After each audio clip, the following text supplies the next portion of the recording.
हो, 4 आपका उपचुनाव हो रहा है। उस 4 उपचुनाव में आप देख लो, तरारी से शुरू कर दो, तरारी में हम किसको जुमाएं? कितना अच्छा समीकरण बना हुआ है। हमारे माफिया हैं सुनील पांडे जी, वही उनका बेटा भी है। परिवारवाद माफियावाद का कितना अच्छा समरसता है और हम जिंदाबाद करेंगे वहाँ पे। उसके विपक्ष में विकल्प नहीं है। दूसरी आ जाते हैं, इमामगंज की ओर आ जाते हैं। इमामगंज में देखिए कितना अच्छा वो अपने बेटे पुतोह के लिए काम कर रहे हैं। मांझी जी मंत्री है, बेटा यहाँ मंत्री है, पुतोह को खड़ा कर दिए हुए हैं। वहीं आ जाइए आप बेलागंज में। बेलागंज तो विचित्र विधानसभा बन चुका है। वहाँ पे तीनों के तीनों दागदार हैं। एक जो आया था हमारा नया नवेला पार्टी एक विकल्प लेके, उस पे भी कई आपके संगीन मामले हैं, यहाँ नहीं वहाँ। और इन दोनों पे तो ऑलरेडी सुरेंद्र यादव मनोरमा पे लगे ही हुए। तो सोच लीजिए वहाँ पे विकल्प कैसा है और कैसे जनता चुनेगी। अब रामगढ़ में आ जाइए, जगदानंद जी बूढ़े हो गए हैं, तरह तरह के ज्ञान देते हैं और उनका एक बेटा एमपी बन गया है और एक बेटा को एमएलए बनाने पे है। लेकिन हम यहाँ जनता खड़े होंगे, वो बाहुबली है, हम उसको वोट देंगे। हम गुंडा भी नहीं कह पाते हैं उसको, लेकिन हम खुशियां मनाते कि हम उसको वोट देंगे। अरे अपने लिए कभी तुम सोचे हो? जनता यहाँ खड़े हुए हो, अब तुम तो अनाज के लिए बैठे हुए हो, वो भी 4 किलो मनेगा। अरे देखिए, कांग्रेस जब सरकार में थी और बता दें कि लगातार जो है जन समस्याओं को लेकर के या जितने भी मुद्दाएं हैं भारत भर में, उन मुद्दों को लेकर के जो है विपक्ष में बीजेपी थी। उस समय हमलावर रहती थी कांग्रेस पे कि आखिर कांग्रेस कर क्या रही है, काम ठीक से नहीं कर रही है, जनता हमें सपोर्ट करे, हमें सरकार बनाए, हम जो है भारत का तस्वीर बदल देंगे, रंग बदल देंगे। अब देखिए, बीजेपी की अब सरकार आई, तीसरी टर्म सरकार है मोदी कैबिनेट की।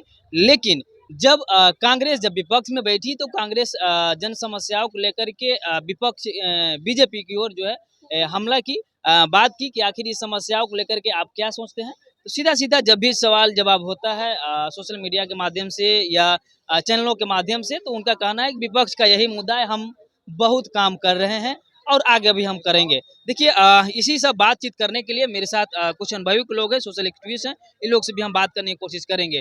सर, हमारा मुद्दा है कि जब कांग्रेस सरकार में थी, विपक्ष में बीजेपी, बीजेपी हमेशा कहती थी कि कांग्रेस काम नहीं करी, जनता हमें सपोर्ट करे, हम भारत का तस्वीर बदल देंगे। चलिए ठीक है, मान लेते हैं। जब बीजेपी सरकार में आई तो कांग्रेस ने जब सवाल की बीजेपी से कि भैया आप तस्वीर क्यों नहीं बदल रहे हैं, तो इस पे कटाक्ष आती है बीजेपी की ओर से कि विपक्ष का जो है यही हमला, मतलब रोना धोना है, हम काम कर रहे हैं। तो आप कैसे देखते हैं इस मैटर को? पार्टियां राजनीति कब अच्छी हो? पार्टियां उस समय अच्छी होती है जब वो विपक्ष में होती है। जब वो पक्ष में चला जाता है तो फिर जो विपक्ष में होता है तो उसको सब अच्छाई दिखने लगती है। उस पार्टी में सारी बुराई और खुद में अच्छाई दिखने लगती है। ये राजनीति का देन है। जो विपक्ष में रहेगा उसको तरह तरह से उसको दिखने लगेगा कमियां, चाहे वो ये पार्टी उसमें जाए या ये विपक्ष में बैठे। ये राजनीति का एक चीज पैमाना ही यही चीज होता है। जब हम विपक्ष में रहेंगे तब हम अच्छे रहेंगे, यही होता है राजनीति। अब क्यों ना करे भाई राजनीति, जब हम विपक्ष में है तो हमें सत्ता चाहिए। राजनीति इसलिए होती है, कोई जन सेवा की चीज नहीं रह गई है राजनीति। राजनीति सिर्फ ये बात रह गई है कि हम सत्ता में कैसे बैठेंगे। राजनीति ये हो गई कि हमारी पीढ़ियां राज कैसे करेगी। राजनीति अब कोई मायने नहीं रखता है कि हम कहाँ जन कल्याण की कर रहे हैं, कहाँ हम किसी वृद्ध की मदद करेंगे, कहाँ हम भूखे की मदद करेंगे। राजनीति इस मायने पे टिक गई है कि कब हम कुर्सी पे टिके रहेंगे, 5 साल नहीं, 10 साल नहीं, 15 साल, और मुझे इस गद्दी से कोई हटाए नहीं। यही है राजनीति। राजनीति में अब कोई जनसेवा की भावना ही नहीं रह गई है। जो भी विपक्ष में बैठेगा वो कमियां गिनाएगा और जो पक्ष में रहेगा वो अपने आप को सही बातों को रखने के लिए पूरा देश में नाप देगा कि देखो हमारे होर्डिंग लगे हुए, हम कितने अच्छे कार्य कर रहे हैं। तो इसमें किसका दोष है भैया? दोष तो जनता की होती है। वो हमेशा जीतेगा हारेगा, लेकिन जनता तो हमेशा हार जाती है। आप बिहार का ही ले लो, बिहार में आप अभी चुनाव देख रहे हो, 4 आपका उपचुनाव हो रहा है। उस 4 उपचुनाव में आप देख लो, तरारी से शुरू कर दो, तरारी में हम किसको जुमाएं? कितना अच्छा समीकरण बना हुआ है। हमारे माफिया हैं सुनील पांडे जी, वही उनका बेटा भी है। परिवारवाद माफियावाद का कितना अच्छा समरसता है और हम जिंदाबाद करेंगे वहाँ पे। उसके विपक्ष में विकल्प नहीं है। दूसरी आ जाते हैं इमामगंज की ओर आ जाते हैं। इमामगंज में देखिए कितना अच्छा वो अपने बेटे पुतोह के लिए काम कर रहे हैं। मांझी जी मंत्री है, बेटा यहाँ मंत्री है, पुतोह को खड़ा कर दिए हुए हैं। वहीं आ जाइए आप बेलागंज में। बेलागंज तो विचित्र विधानसभा बन चुका है, वहाँ पे तीनों के तीनों दागदार हैं। एक एक जो आया था हमारा नया नवेला पार्टी एक विकल्प लेके, उस पे भी कई आपके संगीन मामले हैं, यहाँ नहीं वहाँ, और इन दोनों पे तो ऑलरेडी सुरेंद्र यादव मनोरमा पे लगे ही हुए। तो सोच लीजिए वहाँ पे विकल्प कैसा है और कैसे जनता चुनेगी। अब रामगढ़ में आ जाइए, जगदानंद जी बूढ़े हो गए हैं, तरह तरह के ज्ञान देते हैं, और उनका एक बेटा एमपी बन गया है और एक बेटा को एमएलए बनाने पे है। लेकिन हम यहाँ जनता खड़े होंगे, वो बाहुबली है, हम उसको वोट देंगे। हम गुंडा भी नहीं कह पाते हैं उसको, लेकिन हम खुशियाँ मनाते कि हम उसको वोट देंगे। अरे अपने लिए कभी तुम सोचे हो जनता? यहाँ खड़े हुए हो, अब तुम तो अनाज के लिए बैठे हुए हो, वो भी 4 किलो बनेगा। अरे ये तो तुमको देना है, तुमको दिखाना है, देख तुम गरीब हो, और उस गरीबी से उभरने के लिए कभी तुम लड़े ही नहीं, क्योंकि गरीबी से उभरने का एकमात्र उपाय वो है शिक्षा। जो शिक्षा पे कभी तुम ध्यान नहीं देते हो, ना तुम पढ़ने जाते हो ना अपने बेटे को। लेकिन वही नाच अगर करवा दे, वही वो नेता अच्छी तरह से जानता है कि यहाँ पे जब हम नाच करवा देंगे तो ये भीड़ के भीड़ लग जाएगी, यहाँ पे किसी तरह एक तरह से हम दारू बंटवा देंगे, सब लाइन में लग जाएगा। लेकिन जब हम शिक्षा की बात करेंगे, सबके सब भाग जाएंगे, क्योंकि उससे मतलब नहीं है। क्योंकि राजनीति का एक ही चीज है, 6 मुद्दों पे राजनीति लड़ी जाती है। जिस दिन से चुनाव अनाउंसमेंट होता है वो है शिक्षा, स्वास्थ्य, रोजगार, रोटी, कपड़ा, मकान। ये कब से? जब चुनाव अनाउंसमेंट हो जाता है उस दिन से 13 मान लो, ये 10 तारीख तक यही मुद्दा रहती है। 11 को मुद्दा क्या होती है? जातिवाद पे हो जाती है, वो हमर जात फलानावाद। जबकि जातिवाद होती ही नहीं है, वो तो सिर्फ अपने बेटे के लिए करता है। उस जाति में से कोई अच्छा आदमी नहीं निकलेगा, अच्छा निकलेगा तो उसका बेटा निकलेगा। और ये तो हो गई 12 तारीख तक, और वही 12 तारीख को क्या बात होगा? शाम में समीकरण बैठेगा, उस समय बैठेगा मुर्गा मिटेगा, उस समय पैसा बटेगा, और हम लेने के लिए होर लगा देंगे। और अगले दिन राजनीति जिंदाबाद करने के लिए फिर खड़े हो जाएंगे। वही बेटा, वही माफिया, वही गुंडा राज करेगा, पीढ़ियों तक राज करेगा, क्योंकि हम जागृत नहीं होते हैं। 75 साल हो गए हमारे देश को आजाद हुए, 75 साल हम गुलामी करने की आदत हो गई है, हमें गुलाम बनने की एक आदत हो गई है। अगर हमें छोड़ भी दिया जाएगा तो हम गुलामी में बहना पसंद करेंगे, क्योंकि ऐसी पीढ़ी मानसिकता बना दी गई है कि तुम गुलाम ही जिंदा रहोगे, गुलामी से निकलने का प्रयास ही नहीं करते हैं। पुनः कहेंगे कि उसका एक ही मार्ग है शिक्षा। अगर तुम अपने बेटे को पढ़ाना, अगर खुद नहीं पढ़े, बेटे को पढ़ाओ, उच्च शिक्षा दिलाओ, और जब शिक्षा पालेगा तो स्वाभाविक है सरस्वती के साथ लक्ष्मी आती है, और तुम किसी भी चीज में कंपेयर कर सकते हो। जब तुम खुद की उन्नति कर लोगे तो बिहार उन्नति होगा, और बिहार उन्नति होगा तो देश की उन्नति होगी। तो आपकी खुद की उन्नति में जब देश की उन्नति छिपी है,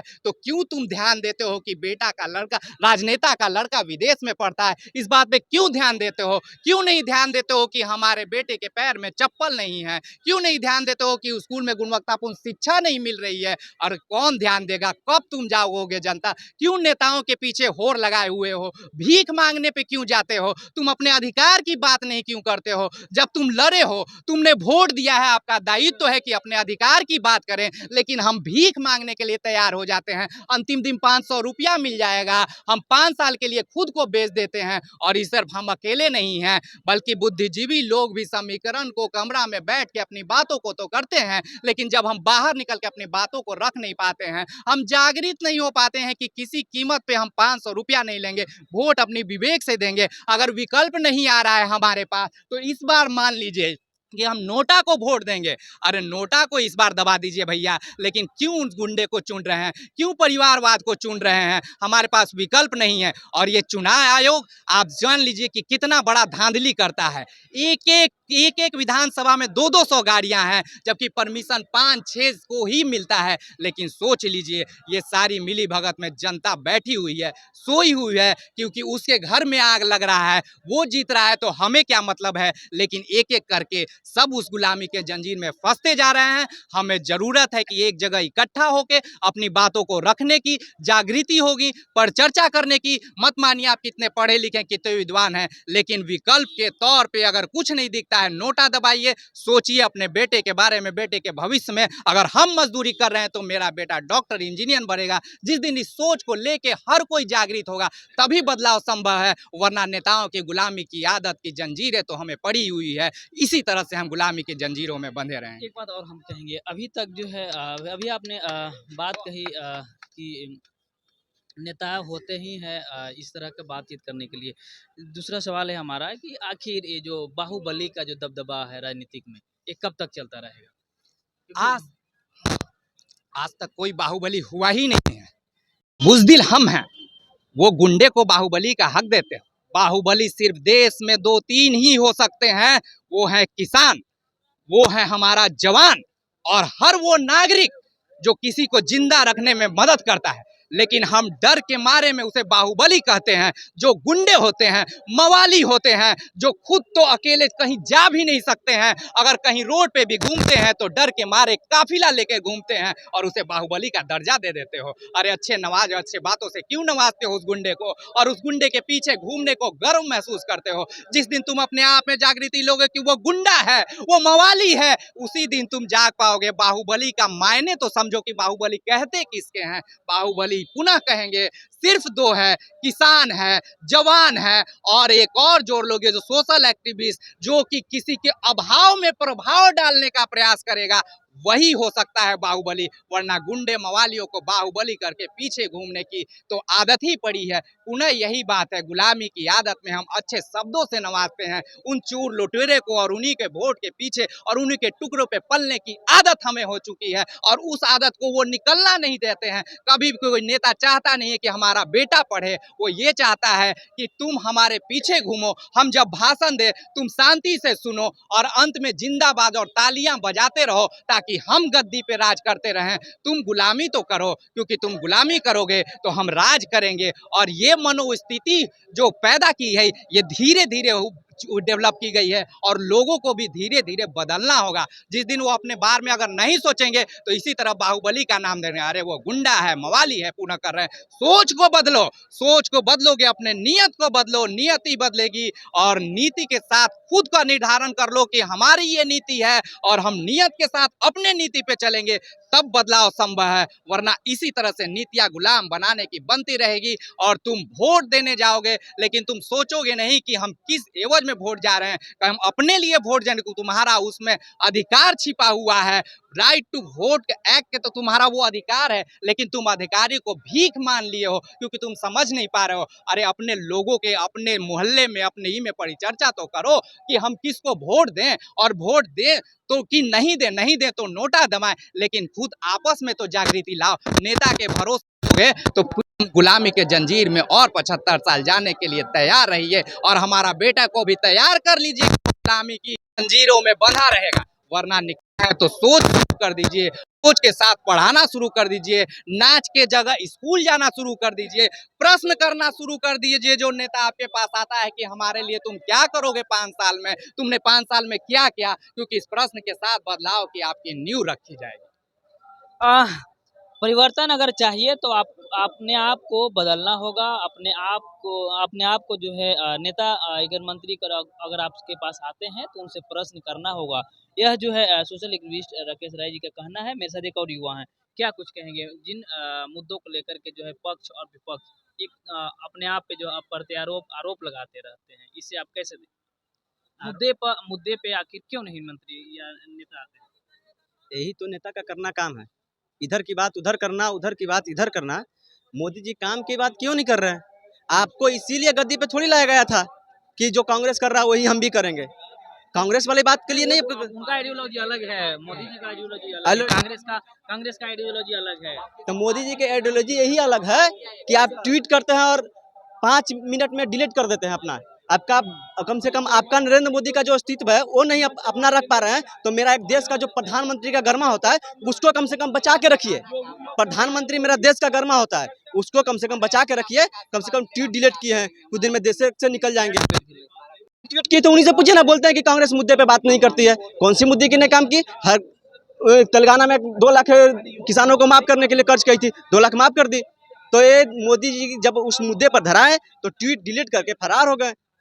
मोदी जी का यही काम है कि इधर से इधर की बात उधर और उधर की बात इधर, उनको पता चलता नहीं है, ट्वीट कर देते हैं, कुछ बुझाता है ये नहीं है। वो बात करते हैं हमारे हल्द्वानी में चीन के बॉर्डर पे मेरा 20 गुम शहीद हो गया बॉर्डर पे मेरा आर्मी वाला, और वो चीन वाला से हाथ मिला रहे हैं, हाथ मिलाकर बात कर रहे हैं बिजनेस के लिए, और अडानी की बिजनेस की बात कर रहे हैं। कौन सी बात कर रहे हैं भैया, अपने देश के लिए सोचिए। आपको जनता वोट करके दी थी, अडानी वोट थोड़ी करके दिया था। अडानी में इतना क्षमता नहीं है कि प्रधानमंत्री बना दे। लक्षण दिख गया जब अडानी अंबानी कर रहे थे ना, तब लक्षण दिख गया 24 में, और फिर दिख जाएगी। इसीलिए अब अडानी अंबानी के फेर में मत रहिए, जो कर रहे हैं ना वो अच्छी नहीं कर रहे हैं। बिहार में उपचुनाव हो रहे हैं, कैसे देख रहे हैं बाबा? बदलाव होना चाहिए। बदलाव होनी चाहिए। लग रहा है 4 को सीट से आएगी कोई भी पार्टी आएगा तो सरकार बदलाव तो होना जरूरी चाहिए था। बदलाव होना चाहिए। हाँ। नीतीश जी को बदल दीजिएगा या कांग्रेस को बदलिएगा?